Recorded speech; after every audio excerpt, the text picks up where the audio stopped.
નમસ્કાર દર્શક મિત્રો, તમે જોઈ રહ્યા છો સાયકલ વ્યવહાર સંચાલિત ઝટપટ ન્યૂઝ અને નવસારી લાઈવ। ગઈકાલે સાંજે નવસારીની પૂર્ણા નદીના જળસ્તરમાં વધારો થયો અને પરિણામે નવસારી શહેરી વિસ્તારનો 30% જેટલો વિસ્તાર પાણીમાં ગરકાવ થઈ જવા પામ્યો હતો। નવસારીના નીચાણવાળા તમામ વિસ્તારોમાં પાણી ભરાઈ જવા પામ્યા હતા, જેમાં જલાલપોરના રાયચંદ રોડ હોય, બંદર રોડ હોય, તાસ્કરનગર હોય, તો શ્રી વલ્લભ હવેલી જે કહેવામાં આવે છે જલાલપુરની ખૂબ પ્રખ્યાત હવેલી છે, ત્યાં પણ પાણી ભરાઈ જવાના કારણે ભારે નુકસાન થવા પામ્યું હતું। અને આ હવેલીમાં જે નુકસાન થયું હતું ત્યારે તેના સંચાલક શું કહી રહ્યા છે, આવો સાંભળીએ। દિનેશભાઈ રબરા, જલાલપુર, વલ્લભ સદન હવેલી, તાસ્કરનગર, એમાં ત્રણ વાર રેલ આવેલી, એમાં બધે 3 વાર અમારા હવેલીમાં પાણી આવી ગયેલા છે અને બહુ જ નુકસાન થયેલું છે। અમારા સીરિયા બીરિયા બધું બગડી ગયેલું છે અને બધું સાફ સુફાઈકરણ બહુ નુકસાન ગયેલું છે અમારે। સરકાર તરફથી અમને કોઈ સહાય મળે એવી અમે અપેક્ષા રાખી છે। વલ્લભ સદન હવેલી, જલાલપુર, તાસ્કરનગર। તો આ જલાલપુર વિસ્તારમાં જે પાણી ભરાયા હતા, તો પાણી ભરાયા બાદ આજે પાણી ઓસરવાની શરૂઆત થઈ છે। તો પાણી ઓસરતા લોકો પોતે પોતાની ઘરમાં, દુકાનોમાં જે પાણી ભરાયા હતા, તે પાણી ભરાયા હોય તેને બહાર કાઢી સાથે સાથે જે કાદવનું સામ્રાજ્ય થઈ રહ્યું હોય તેનો નિકાલ પણ અત્યારે હાલમાં કરતા જોવા મળી રહ્યા હતા। નવસારીના રાયચંદ રોડ, બંદર રોડ વિસ્તારના આ દ્રશ્યો છે અને જ્યાં લોકો પોતાના સાફ સફાઈ હાથ ધરવામાં આવી છે તેવા દ્રશ્યો પણ જોવા મળ્યા હતા। તો હવે તમને આ દ્રશ્યો બતાવીશું। રેલવે ખાતે ઓવરબ્રિજ જે આવ્યો છે, નવસારીના રેલવે સ્ટેશન પર જે ઓવરબ્રિજ આવ્યો છે, ઓવરબ્રિજ પરથી તમે દ્રશ્યો જોઈ શકો છો કે અલગ અલગ દ્રશ્યો તમે જોઈ શકો છો કે પાણી હજુ પણ ભરાવો શહેરમાં હોય તેવા દ્રશ્યો જોવા મળી રહ્યા છે। તો બ્રિજ પર લોકો જે પાણી ભરાય છે તે જોવા માટે પણ મોટી સંખ્યામાં આવતા હોય છે। પોલીસ ત્યાં મૂકવામાં આવી છે, પરંતુ લોકોની સંખ્યા ખૂબ વધારે હોવાથી તેમને પણ દૂર કરવા માટે પોલીસ અસક્ષમ છે, કારણ કે એક હોમગાર્ડ હોય અને અલગ અલગ વિસ્તારોમાં લોકો આવીને પાણી જોવા માટે ઊભા રહી જતા હોય છે, જેના કારણે બ્રિજ પર ટ્રાફિક સમસ્યા જેવી પણ પરિસ્થિતિ સર્જાય છે। તો આ બ્રિજ પરથી તમે આ દ્રશ્ય જોઈ શકો છો કે રેલવે ટ્રેકની નીચે જે ગરનાળું બનાવવામાં આવ્યું છે તેના દ્રશ્યો જોવો છો। ખૂબ સુંદર દ્રશ્ય જોવા મળ્યું છે। પૂર્ણા નદીનો જે વહેણ છે તે હજુ પણ જોશમાં જતો હોય તેવો જોવા મળી રહ્યો છે।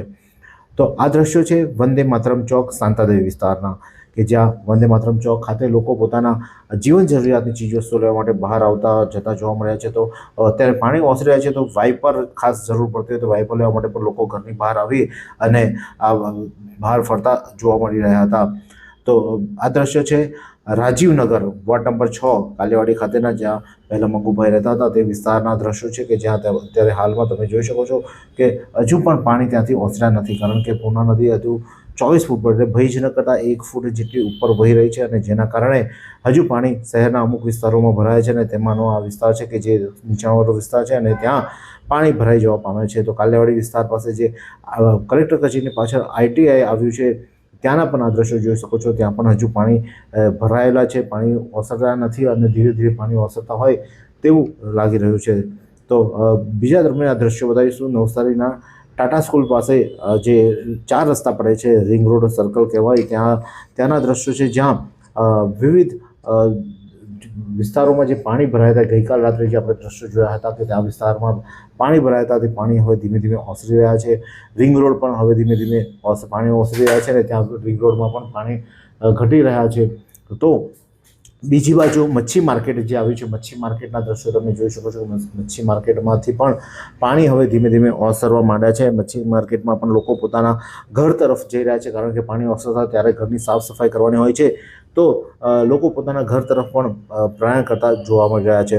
તો બીજા દ્રશ્યો છે આ ભેસત ખાડા મચ્છી માર્કેટ વિસ્તારના, તેમજ મહાવીર સોસાયટીના દ્રશ્યો છે, જ્યાં લોકો અત્યારે હાલમાં પાણી ઓસરતા જોવા મળી રહ્યા છે।